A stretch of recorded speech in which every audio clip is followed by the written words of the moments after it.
Okay. I want to talk about Puya's four-step problem-solving process.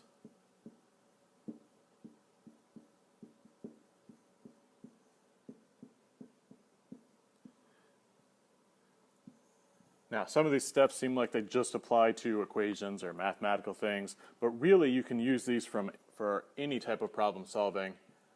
The first step, the first thing you need to do if you're going to solve a real problem is to understand the problem. Okay, if it's written down, read it several times. If it was just related to you, relate it back to the person that told it to you. See if you can state it in your own words. But to solve a problem, first you need to know what you're trying to solve, what it is you're trying to figure out, okay? You can't do it unless you know what are you trying to find. Step 2 is the biggest step because it's the most difficult in my mind. Devise a plan. Okay, you want to make a plan for how are you actually going to solve that problem. Here are some things you can try. Use inductive reasoning.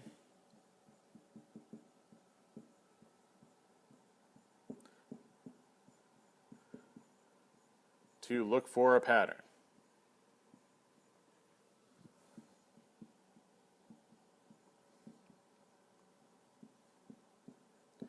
Right, especially if you've got a lot of data or you've got something that you can mess around with and play with and see what happens when I do this. Inductive reasoning to look for a pattern might work. You can make a systematic list or table.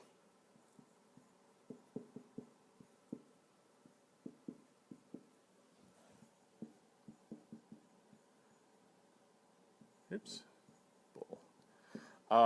If I'm given a lot of information and I need to kind of figure out what's going on with it, making a systematic list or table might actually be part of step 1 in trying to understand the problem.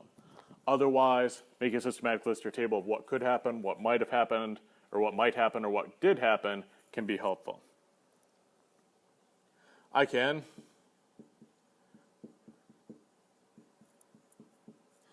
estimate an answer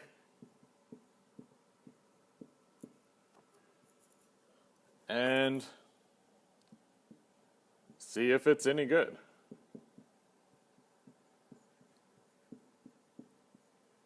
There are a lot of problems that you can solve much faster. Sorry, good, not goad. There are a lot of problems that you can solve much faster by just taking a guess at what the answer is and then tweaking it a little bit, as opposed to writing a bunch of equations or doing something like that. Okay? Draw a picture.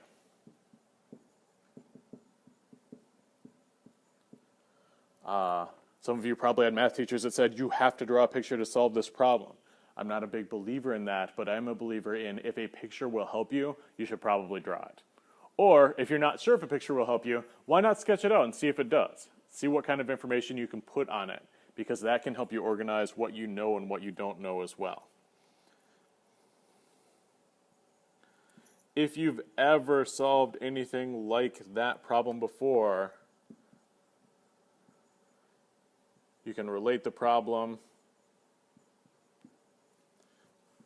to a similar problem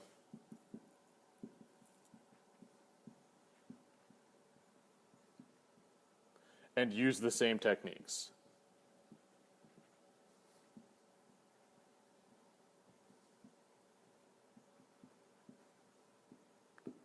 Right, try the same things that you used on that problem that was similar to this one.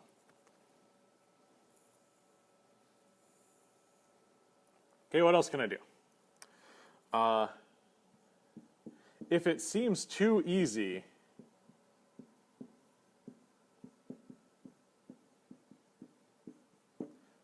look for a catch.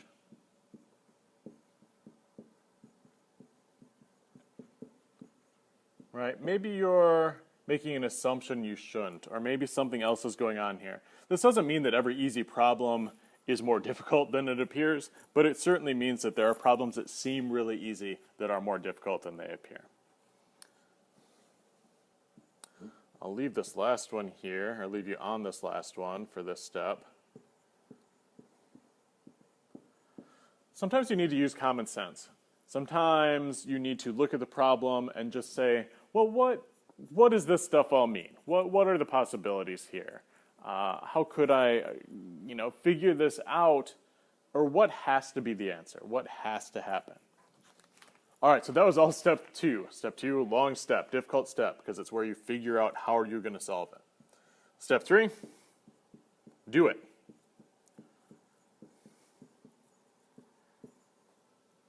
Carry out the plan and solve the problem.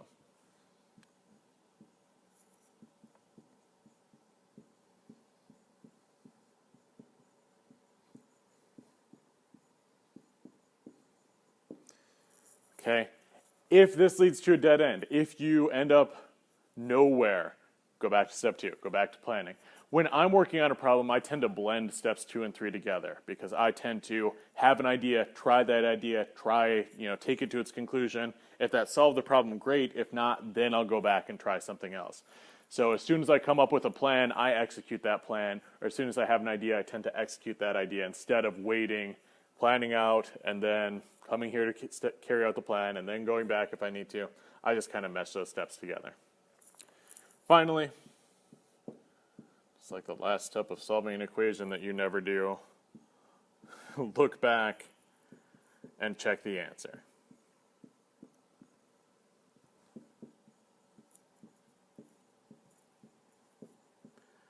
Your answer should satisfy the conditions of the problem, right? It should make sense and be reasonable.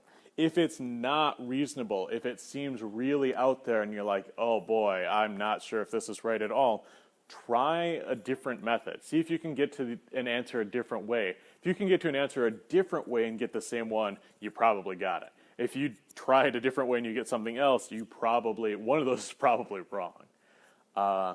So here are 4 steps you can try when you're solving a problem. Understand the problem, devise that plan, and that's where all those crazy steps are. Carry out the plan, look back and check the answer. That's Puya's 4-step problem-solving process. That doesn't mean it's the only way to solve problems, but it is certainly one to try if you are stuck. If you're looking at a problem and have no idea, you can come back here and say, okay, what do I need to do? Oh yeah, understand the problem, make a plan, carry out my plan, look back and check my answer.